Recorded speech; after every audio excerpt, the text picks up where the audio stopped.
चीन और रूस दोनों को ईरान का हामी समझा जाता है, लेकिन अब वहां भी मामलात बदलते दिखाई दे रहे हैं। चीनी वजीर खारजा ने सऊदी अरब के वजीर खारजा फैसल बिन फरहान अल सऊद से टेलीफोनिक राब्ता किया है, जिसमें फौरी जंगबंदी और कशीदगी कम करने पर जोर दिया गया। इससे कबल जर्मनी के वजीर खारजा से भी चीनी हम मनसब की बातचीत हुई, जहां दोनों ममालिक ने इस बात पर इत्तफाक किया कि आबनाए हरमस में आजादाना नक्लो हमल बहाल होनी चाहिए और किसी भी मुल्क को इस रास्ते पर टॉल या लेवी आयद करने का हक नहीं दिया जा सकता। यह दरअसल ईरान की उस मुमकिना तजवीज को खुली मुखालफत के तौर पर समझा जा रहा है, जिसमें गुजरने वाले जहाजों से लाखों डॉलर टॉल लेने का इंदिया दिया गया। चीन ने वाज़ेह पैगाम दिया है कि वह अपने असर रसूख को इस्तेमाल करते हुए ईरान को मुज़ाकरात की मेज पर लाने की पूरी कोशिश करेगा। उधर रूसी सदर व्लादिमीर पुतिन और सऊदी वली अहद मोहम्मद बिन सलमान के दरमियान होने वाली गुफ्तगू ने भी इस बहरान की शिद्दत को उजागर किया है। दोनों रहनुमाओं ने इस बात पर इत्तफाक किया कि तवानाई की तरसील में खलल आलमी सलामती के लिए खतरा बन सकता है और इसका फौरी हल जरूरी है। उन्होंने खित्ते में सिफारती कोशिशों को तेज करने पर भी जोर दिया, लेकिन सबसे चौंका देने वाली पेशरफ मुत्तहिदा अरब अमारात की जानिब से सामने आई है।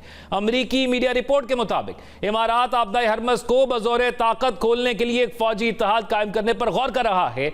ना सिर्फ ये, बल्कि वो अमरीका के साथ बराह रास्त जंग में शामिल होने के लिए भी तैयार दिखाई देता है। अक़वाम मुत्तहिदा की सलामती कौंसिल में इस हवाले से करारदाद लाने की कोशिश भी जारी है, जबकि दुनिया भर की अस्करी ताकतों को एक मुश्तरका इत्तेहाद बनाने की दावत दी जा रही है।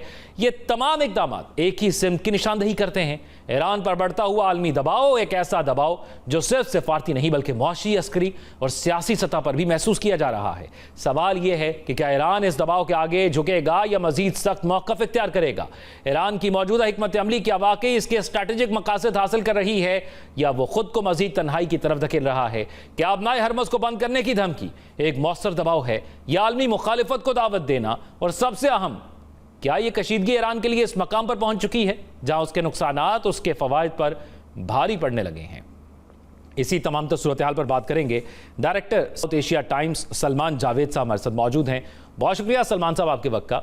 सलमान साहब, ये फरमाइएगा कि ईरान की जो वॉर स्ट्रैटेजी है अब तक जो हमें नजर आ रही है, ये क्या उसके नताइज हासिल हो पा रहे हैं और क्या किसी नए खतरनाक गैर जो है मुतवक्के तौर पर किसी ऐसी सिचुएशन की तरफ तो नहीं लेके जा रहे? बहुत शुक्रिया। आपने माशाल्लाह बड़ा अच्छा प्रियम्बल दिया और बड़ी ज़बरदस्त किस्म की आपने एक डाटा जो है वो उसका एक पैटर्न जो है वो आपने बताया कि किस तरह ये जंग शुरू हुई। और जंग की जब हम बात करते हैं तो इसमें कोई दो राय नहीं है कि ये एक नाइंसाफ़ी भी मबनी एक जंग है जिसके अंदर इजराइल और अमेरिका और बिलखसूस इजराइल को हम सामने रखेंगे। उन्होंने मुसल्लत की है जंग ईरान के ऊपर, ईरान के अवाम के ऊपर, और उस हद तक पाकिस्तान जो है वो अपनी ईरानी अवाम जो है, जो उसके भाई हैं, जो बरादर इस्लामी मुल्क है, उसके साथ खड़ा हुआ है। और इसी वजह से जो इनिशियल ईरान की तरफ से रिस्पांस किया अपनी सॉवरेनिटी को डिफेंड करने का, जो उसका पूरा हक भी है, उस पे भी पाकिस्तान ने कोई लगी लपटी रखे बगैर यूनाइटेड नेशन की सिक्योरिटी काउंसिल के इजलास में भी और उसके बाद भी यूएनजी के इजलास में भी फ्लोर पे भी उसके बाद भी पाकिस्तान ने हमेशा ईरान के मौक़िफ़ की हिमायत की और उसकी सॉवरेनिटी को अपहोल्ड करने की बात की। बट ये उस हद तक कामयाब रहती कि अगर ईरान की जो मिलिट्री स्ट्रेटजी है वो एक्सपेंशन जो है उसकी जो हॉरिजॉन्टल एक्सपेंशन है उसकी तरफ ना जाती। और हॉरिजॉन्टल एक्सपेंशन की जब हम बात करते हैं तो उसका मतलब ये है कि जितने भी आसपास के अरब ममालिक हैं उनको ईरान जो है वो बेदरेग निशाना ना बनाता, बल्कि अपना जो टारगेट है उसको स्पेसिफिक करता, उसको लेज़र फोकस करता टुवर्ड्स इजराइल या ईरानी या अमेरिकन जो ऐसे ऑफेंसिव बेसिस हैं जहाँ से ऑफेंस उसके खिलाफ हो रहा है, जैसे एयरक्राफ्ट कैरियर्स हैं या कोई और जगह हैं, वहाँ पे उनको अटैक करता तो शायद बात डिफरेंट होती। लेकिन ईरान ने हॉरिजॉन्टल एक्सपेंशन के अंदर अरब ममालिक, जो 2 अरब ममालिक भी हैं पाकिस्तान के या उसके अलावा भी हैं,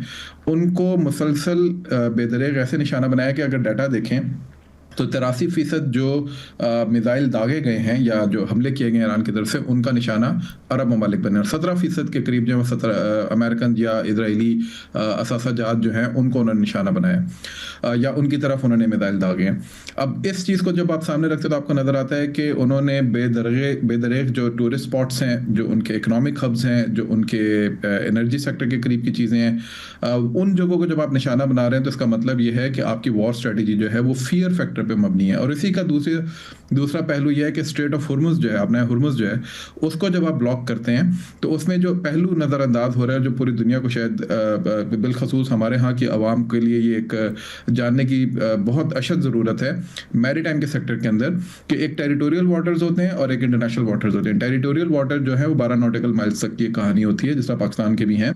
उसके बाद आपके 100 नॉटिकल माइल्स तक जो है वो फिर आपका अपना एक टेरिटरी का प्रोविंशियल होता है, उसके बाद भी टेरिटोरियल 100 नॉटिकल होता है, और उसके बाद फिर इंटरनेशनल वाटर्स शुरू हो जाते हैं। इसी में आपना हुर्मुज़ जो है, जो उसकी गुजरगाह है, उसके एक साइड पे ओमानी टेरिटोरियल वाटर्स हैं, दूसरी साइड पे ईरानी टेरिटोरियल वाटर्स, और उसके बीच की जो गुजरगाह है जिसके अंदर से ये सारे जहाज गुजर के आते हैं, वो सारे के सारे इंटरनेशनल वाटर हैं, जो कि मैरीटाइम इंटरनेशनल लॉ जो है उसके तहत उधर से गुजरगाह को मॉनिटर किया जाता है, रेगुलेट किया जाता है। उस जगह को बंद करके, वेपनाइज करके, आप एक छोटी जो जगह है, छोटा जो मिलिट्री का एक एलिमेंट है, जिसको आप कहेंगे कि एक इमीडिएट मिलिट्री स्ट्रेटेजिक ऑब्जेक्टिव, उसको तो हासिल कर सकते थे, लेकिन उसके बाद का जो मामला है उसको आप हासिल नहीं कर सकते। लेकिन सलमान साहब, यहाँ पर अब बुनियादी मकसद आपको नजर क्या आता है? अगर जो फरीकैन हैं उससे आगे बढ़ाकर खित्ते के दीगर खलीजी ममालिक तक फैलाना है, तो उसका डेटरेंस आपको नजर आता है, या लेवरेज नजर आती है, या आपको एस्केलेशन नजर आती है? मकसद क्या है उसका? जी, एस्केलेशन नज़र आती है, और एस्केलेशन जो है वो अनहिंज किस्म की एस्केलेशन है।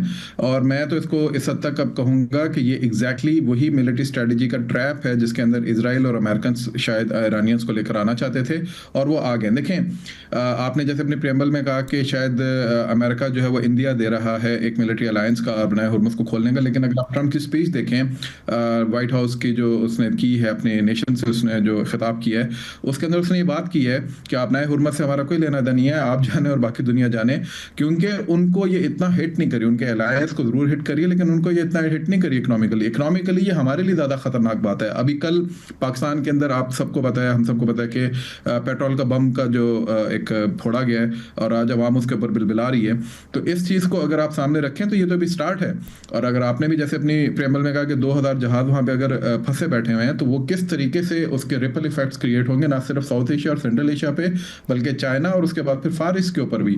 तो ये तमाम ममालिक जो कि ईरान की बयानी के साथ खड़े हुए थे, जो ईरान के ऊपर मुसल्लत इस नाइंसाफी की जंग को बिल्कुल सही तरीके से उसको रिबट भी कर रहे थे, डिप्लोमेटिकली उसको सपोर्ट भी कर रहे थे, वो आहिस्ता आहिस्ता अब उस बयानी के हक में जा रहे हैं। ये हम देख तो रहे हैं कि बाकी ममालिक के लिए इसके जो नताइज हैं वो महंगाई की सूरत में हम खुद फेस कर रहे हैं। ईरान के लिए इटसेल्फ ये क्या नताइज लेकर आ रहा है? क्या उसकी स्ट्रैटेजिक जो मूवमेंट है उसको मजबूत कर रहा है, या उस पर सियासी या मौशी दबाव बढ़ा रहा है?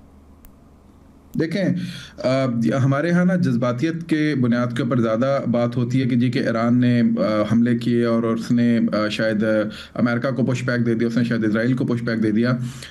ना ईरान पुश बैक दे सका। We need to be very clear about it. उसने एक इनिशियल एंड के ऊपर अमेरिकन को थोड़ा सा पुश बैक ये ज़रूर दिया कि जो एक इंटरनल इम्प्लोजन अमेरिकन या इसराइलीज एक्सपेक्ट कर रहे थे वो तो नहीं हुआ, लेकिन उसके साथ साथ जो उसका अपना इंटरनल इकोनॉमिक एलिमेंट है, जो उसके 13,000 से ऊपर उसके ऊपर इस वक्त अटैक्स हो चुके हैं, उन 13,000 अटैक्स के ऊपर उनका इंफ्रास्ट्रक्चर किस हद तक तबाह हो चुका है। तो उनका तो आयरन क्लैड किस्म का मीडिया कंट्रोल है, तो वो भी बाहर इतनी चीज़ें आ नहीं रही, लेकिन अंदर एजुकेशन सेक्टर, उनका एनर्जी सेक्टर, उनका मिलिट्री इंफ्रास्ट्रक्चर, उनकी न्यूक्लियर साइट्स सबके सब हिट हुई हैं, उनका एनर्जी सेक्टर। तो आप खुद अंदाजा कर सकते हैं कि उनके इंटरनली कितने ज़्यादा उनके मसाइल इस वक्त खड़े होंगे। तो वो मेरा ख्याल है शायद उनकी मिलिट्री स्ट्रेटजी शायद इस साइड पे जा रही है कि हम तो डूबेंगे सनम, बाकी दुनिया को भी ले डूबेंगे। तो अब अगर बाकी दुनिया इस चीज़ के ऊपर आती है तो definitely they will not be standing with diplomatically और मिलिटरीली विद ईरान। उनको तो अपने अपने इंटरेस्ट देखने पड़ जाएंगे। तो पाकिस्तान जो अभी तक तो ईरान के हामी के तौर पे नजर आ रहा है, ईरान को एक ब्रादर इस्लामिक मुल्क के तौर पे भी देख रहा है, और उसके अलावा जियोग्राफिकल प्रॉक्सिमिटी भी हमारी उनके साथ, हम एक तीसरा महाज अफोर्ड नहीं कर सकते, बल्कि 2 और महाज खुल जाएंगे पाकिस्तान के लिए। एक जमीनी महाज खुल जाएगा, एक मैरीटाइम का महाज खुल जाएगा। तो 4 जगह से पाकिस्तान के महाज जब खुल जाएंगे तो क्यों पाकिस्तान चाहेगा कि कोई ऐसा खित्ते का स्पिल ओवर इफेक्ट उसकी तरफ आए जो पहले पाकिस्तान 25-30 साल से भुगत रहा है अफगानिस्तान की साइड से भी।